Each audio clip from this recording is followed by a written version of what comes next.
Saudos irmãos, com a paz do Senhor, bem-vindo a mais uma sala de aula da Escola Bíblica Dominical.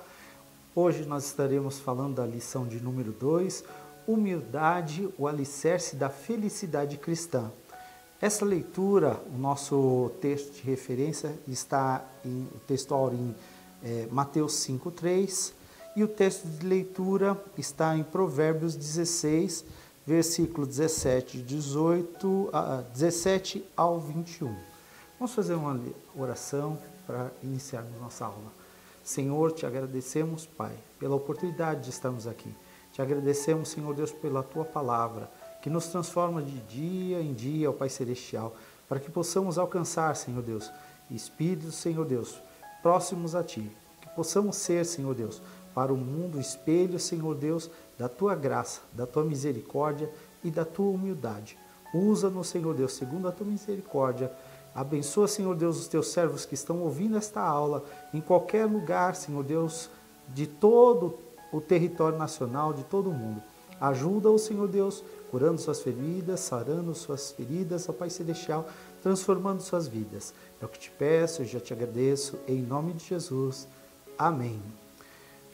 Hoje estaremos falando sobre humildade. Então vamos fazer a leitura do Mateus 5, versículo 3, que diz o seguinte: Bem-aventurados os pobres de espírito, porque deles é o reino dos céus. Muito importante, irmão, esse textuário para aprendermos sobre a bem-aventurança. Hoje nós vamos entender definitivamente qual é esta bem-aventurança e quem é o pobre de espírito. Muitas das vezes as pessoas ficam se confundindo sobre a situação do que significa ser pobre de espírito. Na leitura, nós vamos fazer a leitura em Provérbios 16, do 17 ao 21.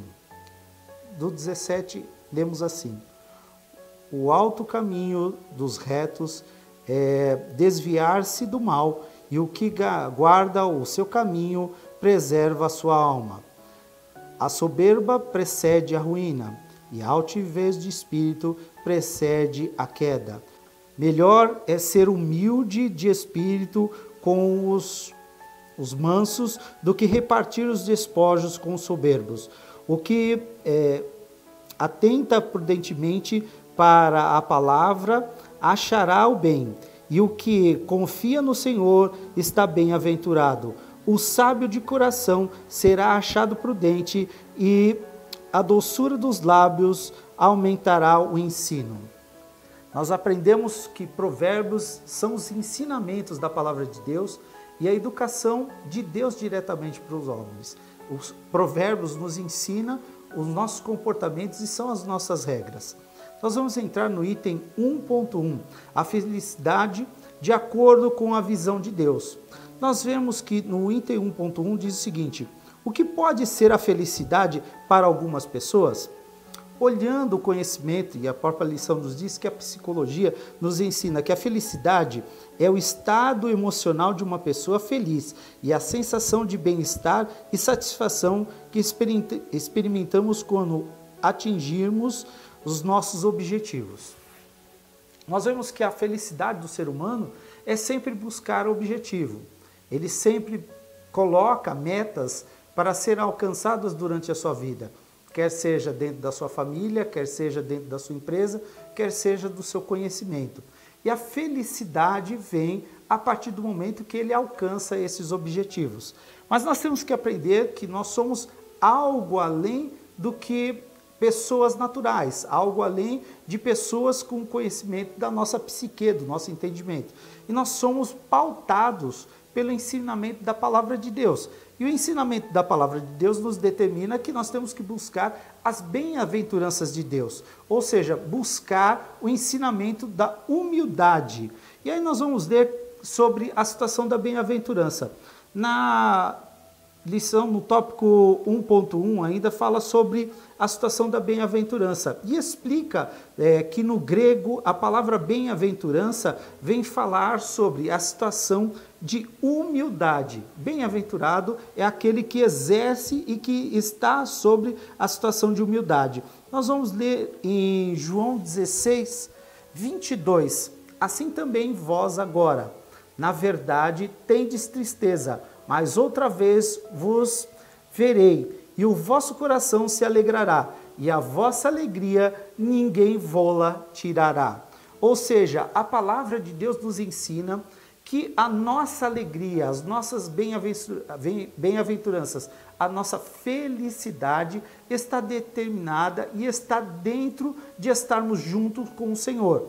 Nós vemos que este versículo fala sobre ensinamento, sobre preparo, fala também sobre estarmos sempre com o nosso coração voltado a Deus. Quando nós temos nosso coração voltado a Deus, nós vemos as nossas bem-aventuranças, porque nós não estamos ligados diretamente ao material. Nós não estamos buscando aqui nesta terra principalmente o material, mas nós estamos buscando aqui nesta terra também a parte espiritual.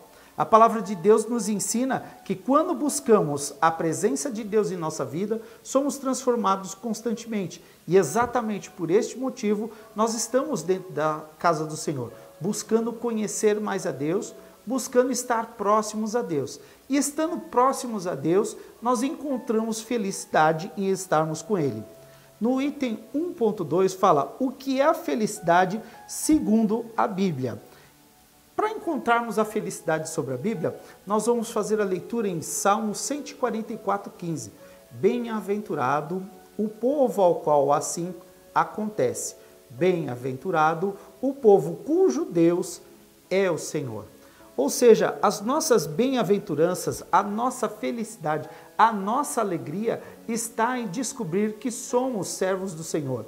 A partir do momento que nós descobrimos que Ele nos guarda, que Ele nos protege, que Ele está nos acompanhando todo dia, nós encontramos a felicidade de estarmos com Ele. A nossa preocupação é diferente do ser humano natural. O ser humano natural busca alegria em coisas físicas, em coisas materiais, em alegrias terrenas. Nós buscamos a nossa felicidade na presença do Senhor. Vou fazer uma leitura também aqui em outro versículo. 1 João 1,9. 1 João 1,9. E lá está escrito assim: se confessarmos os nossos pecados, Ele é fiel e justo para nos perdoar os pecados e nos purificar de toda a injustiça. O homem necessita ter um encontro com Deus. O homem precisa conhecer a Deus para que a sua felicidade seja plena. Mesmo que o homem natural tenha as suas necessidades atendidas, existe ainda um vazio, existe ainda um peso sobre o homem que é com relação aos seus pecados e às suas necessidades. A partir do momento que nos encontramos com Deus, Ele tira todo o fardo do pecado da nossa vida. E a partir desse momento nos sentimos aliviados por ter retirado esta carga sobre a nossa vida. E a partir desse momento conhecemos a Deus. E a purificação das nossas vidas nos traz um alívio, uma felicidade diferenciada, da qual o mundo não conhece. Eles não têm esta experiência porque a felicidade deles é baseada no ter. A nossa felicidade não é baseada apenas em ter. A nossa felicidade também é baseada em ser.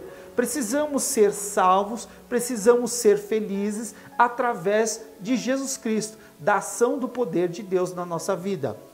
Vou fazer a leitura de outro versículo, que está em Salmos 32, versículo 1 e 2. Salmos 32, versículo 1 e versículo 2. Nós vamos entender, o homem precisa ser perdoado por Deus. É necessário o perdão de Deus para que nós possamos ter uma felicidade completa. Não uma felicidade material, mas também uma necessidade de felicidade espiritual. E lá em Salmos 32, 1, 2 está escrito assim: bem-aventurado aquele cuja transgressão é perdoada e cujo pecado é coberto. Bem-aventurado o homem a quem o Senhor não imputa maldade, em um cujo espírito não há engano. Nós vemos de novo a menção da bem-aventurança, que nós entendemos lá no grego que é felicidade. A partir do momento que somos felizes por estar em Deus, nós não temos mais a visão das nossas transgressões, porque somos perdoados por Deus. Nós também nos sentimos bem-aventurados, porque Deus não imputa mais a maldade sobre os nossos corações e sobre as nossas mentes. E Ele nos limpa de toda a impureza, dando a oportunidade de nós estarmos frente a Ele, de forma limpa, justa e correta. A bem-aventurança do homem sempre estará de volta ao retorno ao seu Pai, ao seu Criador, que é Deus.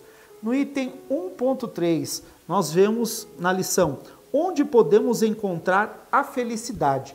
Afinal de contas, onde podemos encontrar isso? Nós vemos que tem muitas pessoas que buscam isso no dinheiro, nas posses, no poder, na situação de ter uma família ou no amor físico. Mas nós entendemos que, diferente do homem natural, nós buscamos algo além disto. Nós estamos buscando a presença de Deus. Nós buscamos preencher o vazio que existe no homem. Esta felicidade não será completa se nós não tivermos a presença de Deus e sentirmos essa presença constante em nossas vidas. Nós precisamos ter a alegria de existirmos perto de Deus e sentirmos a alegria de estarmos com Ele. Para colocar, eu vou fazer uma citação de como é importante estar próximo de Deus e quão importante é estar com Deus. E exatamente aonde nós sentiremos alegria é estarmos perto de Deus. A nossa alegria está com Deus e com Ele estando dentro de nós, nós sentimos uma felicidade totalmente diferente do mundo. Mas aonde nós vemos isso dentro da Bíblia?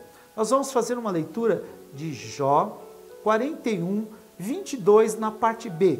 Jó 41, 22 na parte B. E lá está dito o seguinte: diante dele até a tristeza salta de alegria. Ora, irmãos, se até a própria tristeza salta perante Deus de alegria, como nós podemos sentir algo diferente disto? Estando próximo de Deus, sentiremos a alegria que Ele nos dá. E Ele nos dando a sua palavra, nós transbordaremos de felicidade e alegria. Entenda, irmão, que a nossa felicidade será plena apenas na presença de Deus, sentindo a alegria dele. Nós vamos ler aqui na nossa lição que diz o seguinte: a alegria do cristão é serena, é intocável, porque provém de um andar na companhia de Jesus e estar sempre em sua presença. Irmão, quer ter alegria, quer ter felicidade, quer ser bem-aventurado, permaneça sempre na presença de Jesus. Nós vamos agora para o tópico 2, o que é um pobre de espírito? E é muito complicado, porque quando nós vemos a bem-aventurança do pobre de espírito, nós temos que entender. Muitas pessoas confundem pobre de espírito com pobre financeiro, e isso não tem nada a ver, é totalmente diferente. O pobre de espírito também não é uma pessoa que está desesperada. A palavra correta para a situação de pobre de espírito é uma pessoa humilde. O que é? No tópico 2.1 diz o seguinte: o pobre é o humilde que confia em Deus. Não é simplesmente o pobre financeiro, o pobre natural, mas nós estamos falando do pobre espiritual, aquele que necessita constantemente da presença de Deus. E nós todos precisamos da presença de Deus. A nossa lição diz o seguinte: os judeus usaram a palavra pobre com o sentido muito especial, que designava uma pessoa sem poder, sem prestígio ou influência. Para um hebreu, pobre é humilde, que põe toda a sua confiança diretamente em Deus. No 2.1, eu quero fazer a leitura de 2 versículos para nós entendermos melhor essa situação do pobre de espírito sendo representado pelo humilde. Nós vamos fazer uma leitura em Salmos 34, versículo 6. Salmos 34, versículo 6. Em Salmos 34, versículo 6, está escrito o seguinte: clama este pobre, ó Senhor, e ouviu, e salvou de todas as suas angústias. Clamou este pobre, o Senhor, e o ouviu, e o salvou de todas as suas angústias. Ora, Deus salva da angústia ao pobre de espírito, que necessita constantemente de Deus. E o pobre de espírito é aquele humilde, que é diferente da situação do soberbo.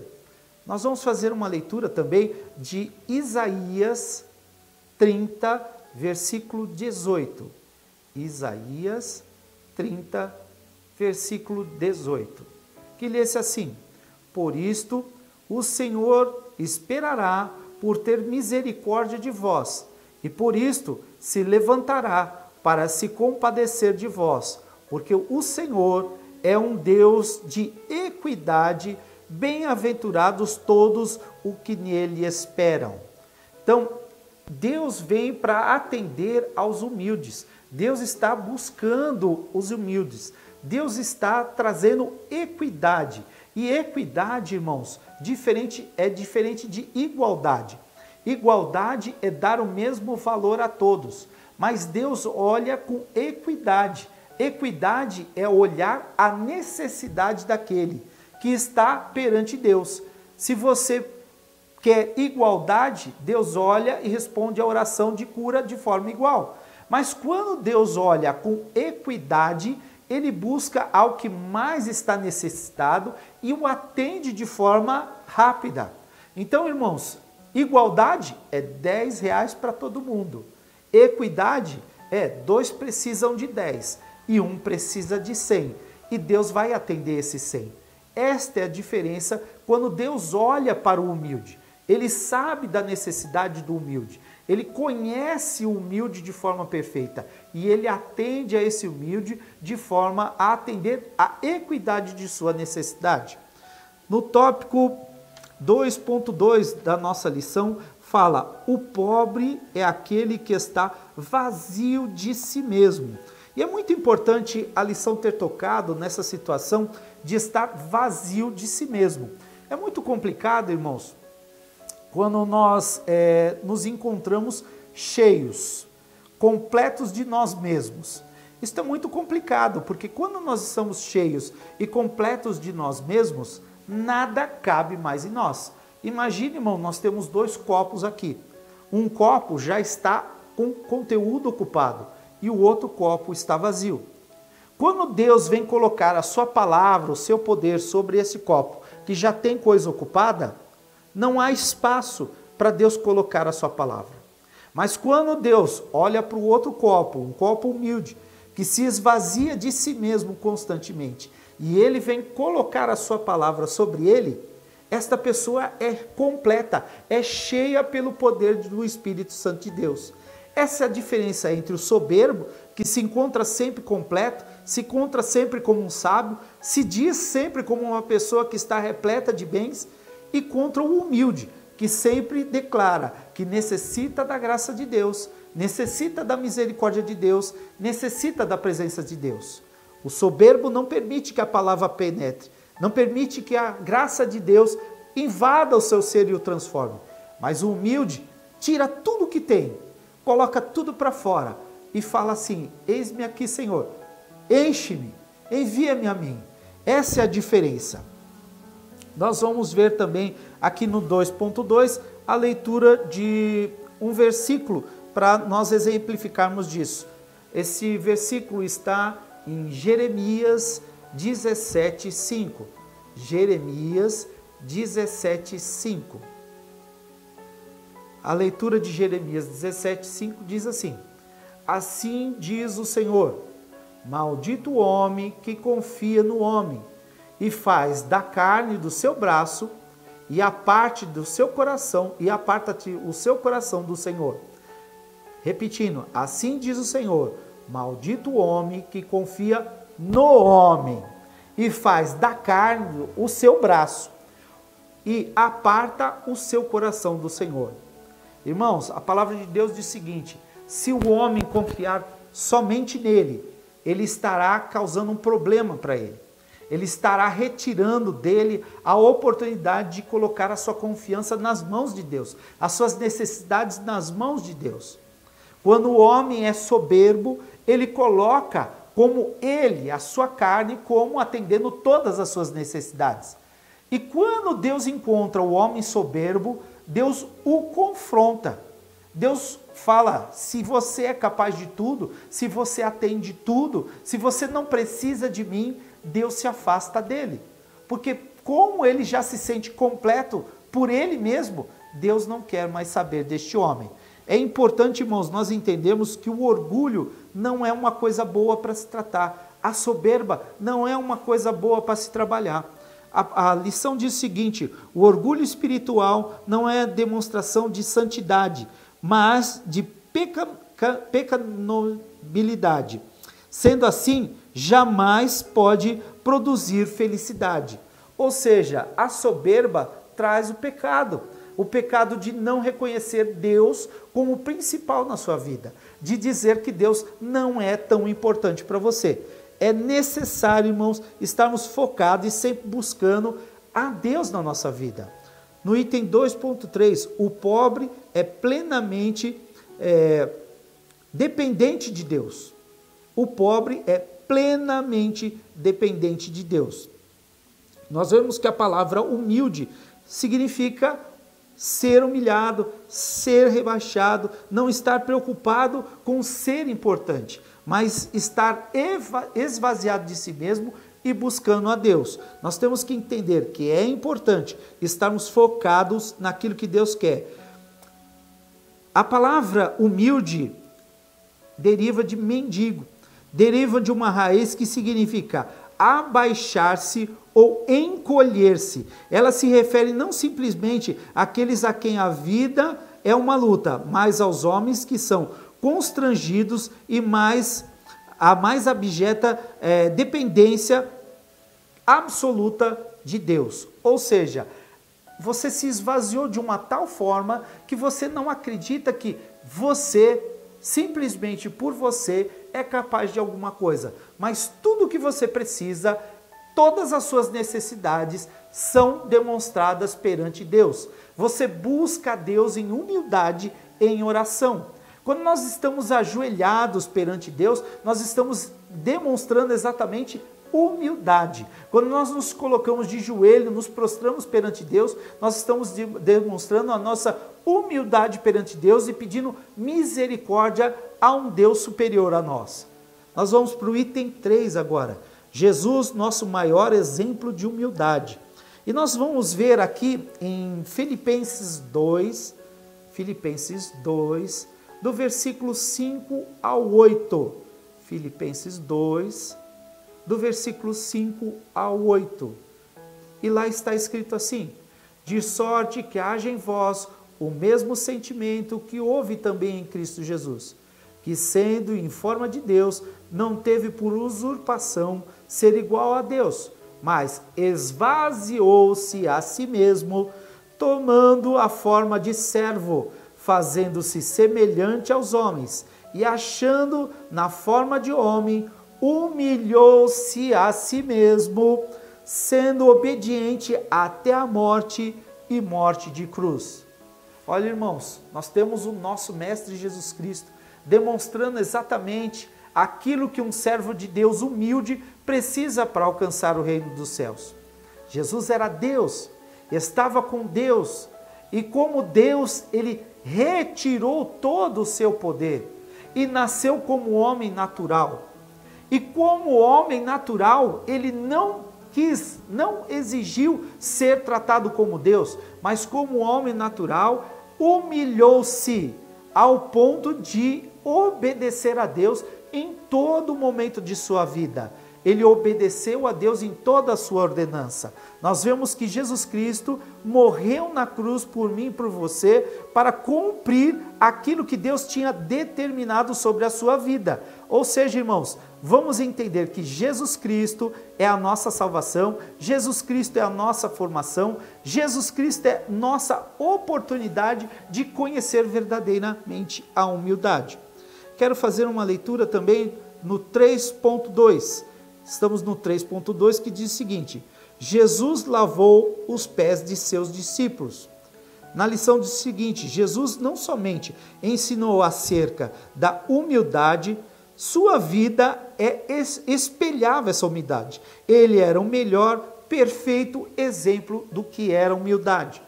Nós vemos na palavra de Deus Jesus dando um exemplo vivo sobre isso. Ele se comportou de forma exemplar sobre isso. Nós vemos no dia da sua última Santa Ceia, ele demonstrando isso em João 13. Em João 13, do 1 ao 5, Jesus propõe a Santa Ceia e pede para que seus discípulos vá e prepare a Santa Ceia. Quando ele chega ali para participar da Santa Ceia, ele vê seus discípulos ali participando e ele olha para cada um deles, retira a sua capa de mestre, retira a sua roupa de mestre, coloca uma roupa de empregado e pega uma tina d'água e vai lavar os pés dos seus discípulos. Quando nós lemos lá em João 13, do versículo 14 ao versículo 15, diz o seguinte: ora, se eu, Senhor e Mestre, vou e lavei os vossos pés, vós deveis também lavar os pés uns dos outros, porque eu vos dei o exemplo para que, como eu vos fiz, façai vós também. Irmãos, Jesus está dando um exemplo direto para mim e para você, falando assim: olha, eu fui humilde o suficiente de lavar os pés dos meus discípulos e de mostrar para eles qual era o exemplo de uma pessoa que será cidadão do céu. É necessário que esteja esvaziado de toda a autoridade, de todo o poder existente humano, para que nós possamos sermos realmente servos humildes de Deus. Jesus Cristo não estava preocupado com a autoridade de mestre, Jesus Cristo não estava preocupado com a autoridade de Deus, mas Jesus Cristo estava preocupado com aqueles filhos que ele estava preparando para transformar outras vidas e dar o exemplo de humildade perante aquela comunidade que seria criada posteriormente. Vou fazer uma leitura também de outro versículo, em Mateus 20, 28. Mateus 20, 28.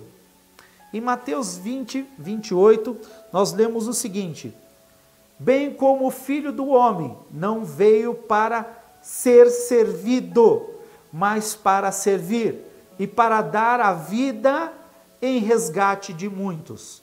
Eu quero dizer, irmãos, o exemplo de Jesus Cristo grita hoje em dia. Muitas pessoas estão buscando poder, muitas pessoas estão buscando status, muitas pessoas estão buscando posição dentro do meio eclesiástico e fora dele. O que eu tenho a dizer, irmãos, sobre esta lição de humildade?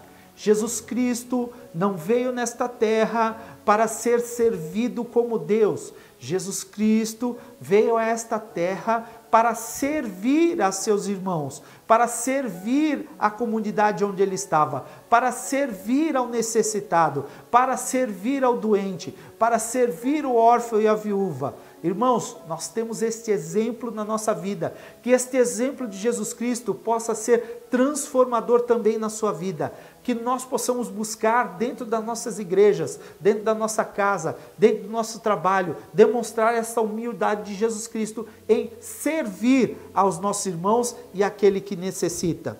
Tópico 3.3, Jesus nos deixou um legado de humildade. Eu quero fazer a leitura do último versículo importante para a nossa aula. Mateus 11, 29. Mateus 11, 29. Que diz o seguinte: tomai sobre vós o meu jugo, e aprendei de mim, que sou manso e humilde de coração, e encontrareis descanso para as vossas almas. Irmãos, aprendendo de Jesus Cristo, que é manso e humilde, aprendendo para alcançar as necessidades das nossas almas, nós precisamos ser humildes o suficiente para entender que a nossa vinda aqui nesta terra, que a nossa salvação, que a graça de Jesus Cristo que habitou a nossa vida é para servir os nossos irmãos. Quero agradecer esta oportunidade de estar aqui e a todos os irmãos que estão assistindo esta aula. Peço, irmão, pare um tempo, medite nesta aula para que ela seja transformadora na sua vida. Creio que Deus vai transformar não só você, mas todos aqueles que estão em volta de você. Que Jesus Cristo esteja transformando a sua vida através da palavra de humildade. Quero fazer a última oração, uma oração rápida, para que Deus transforme a minha vida e a sua vida. Senhor, te agradecemos por esta palavra, te agradecemos por este dia, te agradecemos, Senhor Deus, pela oportunidade de conhecer a tua humildade. Sê conosco em cada dia, abençoe a cada um de nós. É o que te pedimos em nome de Jesus. Amém. Fique com Deus e até a nossa próxima aula de domingo que vem.